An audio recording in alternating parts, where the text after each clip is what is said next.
जय हिंद साथियों, स्वागत है आप सबका साहित्य शिखर क्लासेस के यूट्यूब चैनल पर।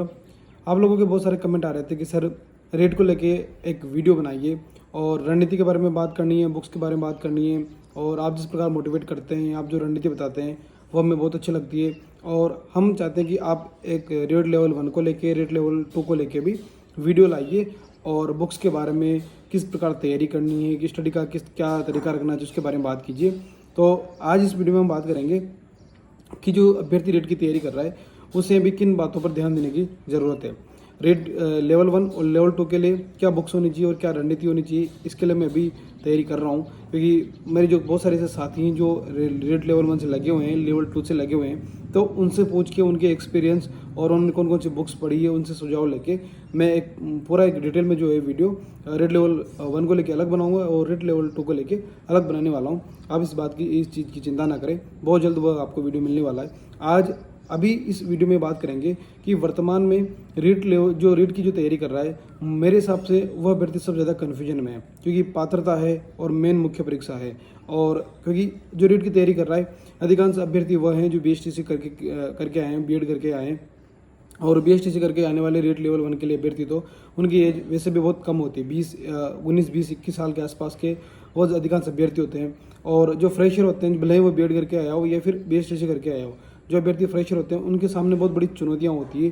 क्योंकि जब हम किसी भी प्रतियोगी परीक्षा की तैयारी पहली बार करना स्टार्ट करते हैं तो सबसे ज़्यादा तनाव की बात कर लें, सबसे ज़्यादा दबाव की बात करें तो हमें उसी टाइम महसूस होता है। क्योंकि हम एकदम जब किसी कॉलेज जो स्टडी होती है उससे बाहर निकल के और सीधा जब हम कंपटीशन की तैयारी करने उतरते हैं तब हमें पता लगता है कि दुनिया क्या है, कितनी बुक्स पढ़नी है, किस प्रकार तैयारी करनी है, क्या कंपटीशन होता है, कितनी कट ऑफ जाती है और माइनस मार्किंग क्या होती है। बहुत सारी ऐसी चीज़ें होती है जो हमें पहले पता नहीं होती, क्योंकि हम कॉलेज टाइम एग्जाम जो होता है उसमें इतनी बातें होती नहीं है। और हम जब नौकरी का एक सपना लेके जब किसी प्रतियोगी परीक्षा की तैयारी करते हैं तो एक वो नौकरी पानी, एक वो जो ड्रीम होता है उसको टारगेट करके जब तैयारी करते हैं तो कहीं ना कहीं उस चीज़ से भी हम मेंटली और फिजिकली इफेक्ट होते हैं। क्योंकि एक ड्रीम बन जाता है तो फिर किसी भी चीज़ काम को करते हैं तो बहुत सीरियसली करते हैं कि नहीं यार, इस बार जो है मुझे मेरा ड्रीम कंप्लीट करना है।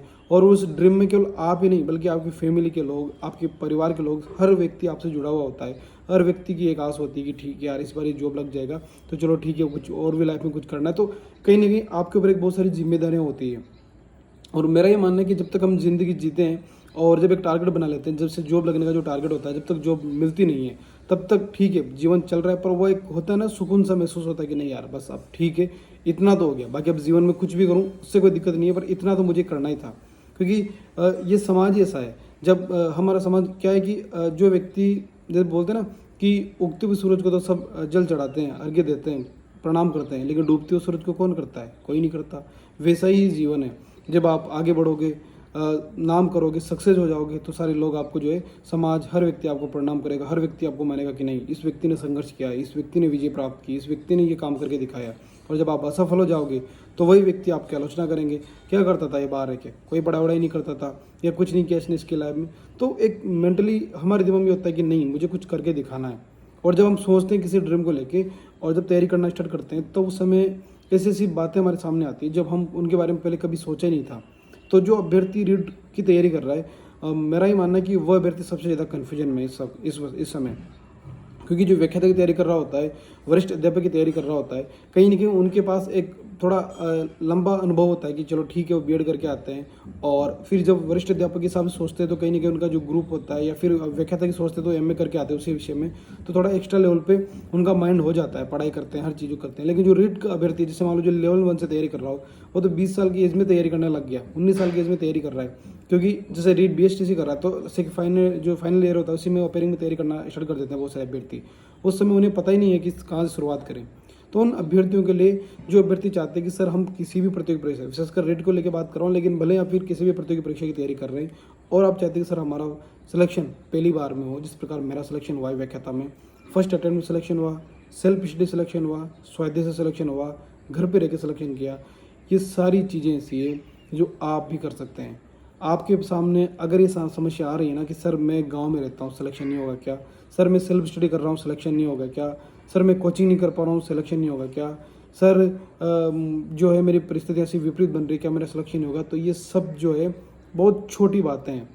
ये कहीं भी आपके सिलेक्शन में, आपकी तैयारी में बाधक नहीं बनने वाली। कुछ समय के लिए आपको इफेक्ट डालेगी, कुछ समय के लिए आपको रोकने की कोशिश करेगी। लेकिन अगर आपने जी विषय है, लेकिन अगर आप में ये है कि नहीं, मुझे मेरा टारगेट है, मेरा ड्रीम है, मुझे कंप्लीट करना है, मुझे तैयारी करनी है, मुझे सिलेक्शन लेना है, तो इस सब चीज़ें जो है एक समय के बाद बहुत छोटी दिखने लग जाएगी आपको। क्योंकि सपनों से बड़ा कुछ नहीं होता। जब तक सपने पूरे नहीं हो जाते तब तक हमें किसी भी चीज़ को इतना महत्व देना ही नहीं है जो अपने सपनों से, अपनी ज़िंदगी से बड़ी हो जाए। समस्याएं ज़िंदगी से बड़ी नहीं है, समस्या आएगी, और समस्याओं का आना ये दिखाता है कि आप सही रास्ते पे जा रहे हैं या नहीं जा रहे हैं। अगर समस्या आ रही है, अगर चुनौती आ रही है, तो ये मान के चले कि आपकी जो दिशा है, आपकी जो टारगेट बनाया है वो एक सही दिशा की ओर आपको लेके जा रहा है। तो जो भी अभ्यर्थी तैयारी कर रहे हैं उनसे मेरा सबसे मेन जो सुझाव है वो यही है कि इस तैयारी के दौरान भले आप 6 महीने तैयारी करें, 12 महीने तैयारी करें, एक दृढ़ निश्चय अपने मन में बिठा लें कि हार नहीं मानूंगा, रार नहीं ठानूंगा। मुझे हार नहीं माननी है और मुझे हर क्षण, क्योंकि तैयारी जब करते हैं तो केवल किताबों से ही लड़ाई नहीं करते। केवल हम किताबें नहीं पढ़ते हैं कि ठीक है 8 घंटे 10 घंटे पढ़ रहे हैं। सबसे इंपॉर्टेंट क्या होता है, खुद से लड़ाई होती है। हर तीसरे मिनट, हर दूसरे मिनट, हर 1 घंटे में, हर दिन, हर क्षण आपके दिमाग में 17 तरह की बातें जो है आपके दिमाग में आती है कि मेरा सिलेक्शन नहीं हुआ तो, ये जो किताब पढ़ रहा हूँ ये सही है नहीं है, कोई घर में इशू हो गया, कोई पड़ोसी से कोई इशू हो गया, बहुत सारी ऐसी चीज़ें आपके दिमाग में चलेगी। जब तैयारी करते हैं ना तभी चीज़ें चलती है, उन चीज़ों से आपको लड़ना है। असफलता का डर, ऐसी बहुत सारी छोटी छोटी बातें जो आपको हर क्षण खाएगी मन ही मन में। लेकिन उन सबको आप, उन सब जो मन में भाव आएंगे उनको दबा के उनके ऊपर एक विजेता की तरह खड़े होकर कहना है कि हार नहीं मानूंगा, रार नहीं ठानूंगा।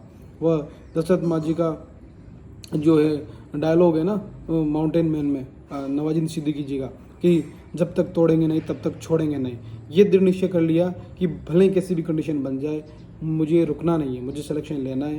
जैसे मेरी बात करूँ तो मैं गांव में रहा हूँ, गांव में सेल्फ स्टडी किए, तो हर व्यक्ति के लिए उतना ईजी होता ही नहीं है, तो मेरे लिए भी नहीं रहा होगा ईजी।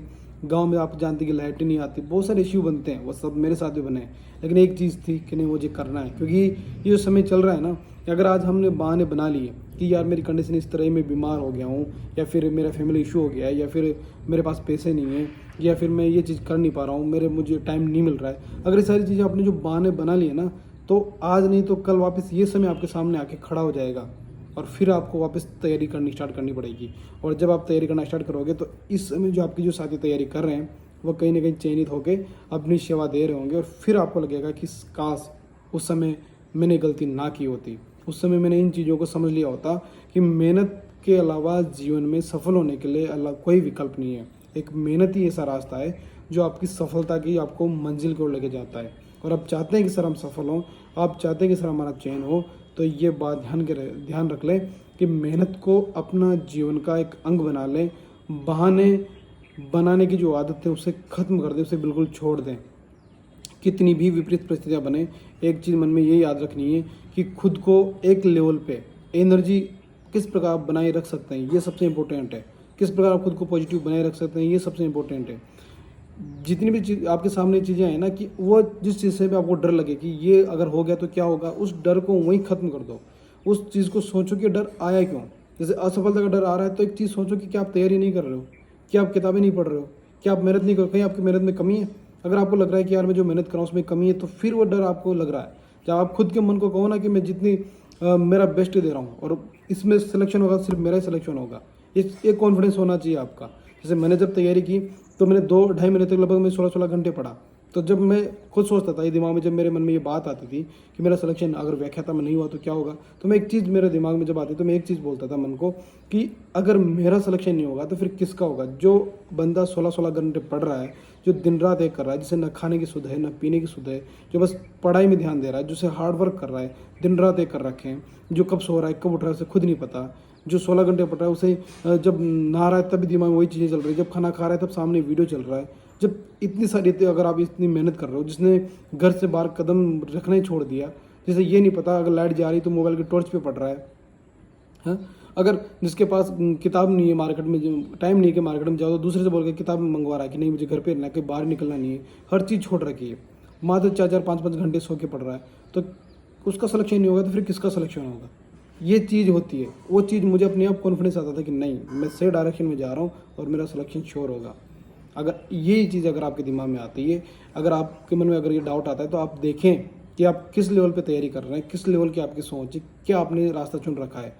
वही रास्ता, वही तैयारी, वही आपकी मेहनत आपको कॉन्फिडेंस देगी। सबसे ज़्यादा कॉन्फिडेंस इंसान को कब आता है? जब आता है जब वह तैयारी करता है। इससे बड़ा मोटिवेशन कुछ नहीं होता। आप भले ही 10 मिनट 15 मिनट किसी का मोटिवेशनल वीडियो देख लो, लेकिन वह 1 घंटे 2 घंटे के लिए आपको फुल ऐसे एनर्जेटिक कर देगा, गुब्बारे की तरह कि ठीक है बात तो दुनिया बदल देनी है मुझे। लेकिन जब वो दुनिया बदलने की दिशा में जब 1 घंटा पढ़ोगे ना, तो अपने आप लगेगा कि दुनिया नहीं बदलने वाली, मुझे खुद को बदलना पड़ेगा। और जब आप रेगुलर बिना किसी चीज़ के डिस्टर्ब हुए एक बिल्कुल कॉन्स्टेंट हो गया कि नहीं मुझे पढ़ना है, 8 घंटे 10 घंटे पढ़ोगे ना, तब देखना मोटिवेशन किस लेवल पे आपके अंदर पैदा होता है। तो खुद के अंदर वो जज्बा पैदा करना है, खुद के अंदर वो चीज़ पैदा करनी कि नहीं मुझे करके दिखाना है। किसी भी तरह की परेशानी आए, किसी भी तरह की चुनौती आए, मुझे घबराना नहीं है। क्योंकि रीट वाले अभ्यर्थी जो है वो बहुत चिंतित हैं इस समय, उनके सामने बहुत सारी दुविधाएं। व्याख्याता वाले भी चिंतित हैं, वरिष्ठ अध्यापक वाले भी चिंतित हैं, लेकिन रीट में बहुत सारे जो है अभ्यर्थियों की संख्या सर्वाधिक है। और ये सर्वाधिक संख्या भी एक अभ्यर्थी को डराती है। जो पिछला वीडियो मैंने रीट को लेकर बनाया था, उसमें ये चीज़ मैंने समझाई थी कि डरना नहीं है। जो चीज़ें मैंने बताई है उन कॉन्सेप्ट को समझदार, उन टारगेट के हिसाब से तैयारी करना स्टार्ट कर देना है। बाकी बुक्स को लेके, रणनीति को लेके और भी क्या आपके अंदर जो डाउट होंगे उसको लेके भी वीडियो बहुत जल्द जो है मैं बना रहा हूँ, और आपको जो है 2-4 दिन के अंदर वो वीडियो देखने को मिल जाएंगे। बाकी आपके मन में क्या डाउट है कि सर इस पर डिटेल में वीडियो बनाइए, तो कमेंट करें, उस पर बात कर लेंगे। और आप सबको पता होगा कि स्कूल व्याख्याता वरिष्ठ अध्यापकों को लेके साहित्य शिखर क्लासेज जो निःशुल्क कोर्स चला रहा है। इसके अलावा और RPS जो मतलब रीट को लेके जो फर्स्ट जिसमें भाषा संबंधी प्रश्न आते हैं, हिंदी के 15 प्रश्न हिंदी के आएंगे, व्याकरण के लगभग जो शैक्षणिक विधियों के आते हैं उनके लिए भी पूरी तरह जो है निःशुल्क कोर्स हम यहाँ साहित्य शिखर क्लासेस पर करवाने वाले हैं। तो आप इस चैनल से जुड़ सकते हैं और हमारा साहित्य शिखर क्लासेस टेलीग्राम चैनल से भी ज्वाइन कर सकते हैं। ठीक है, तो किसी भी तरह के मन में डाउट हो तो कमेंट करें, उस पर बात कर लेंगे। और डरना नहीं है, जीत आपकी होगी अगर आपने इस प्रकार जो मैंने बताया उन बातों को फॉलो कर लिया तो। तब तक मिलते हैं नेक्स्ट वीडियो में, तब तक के लिए जय हिंद, जय भारत।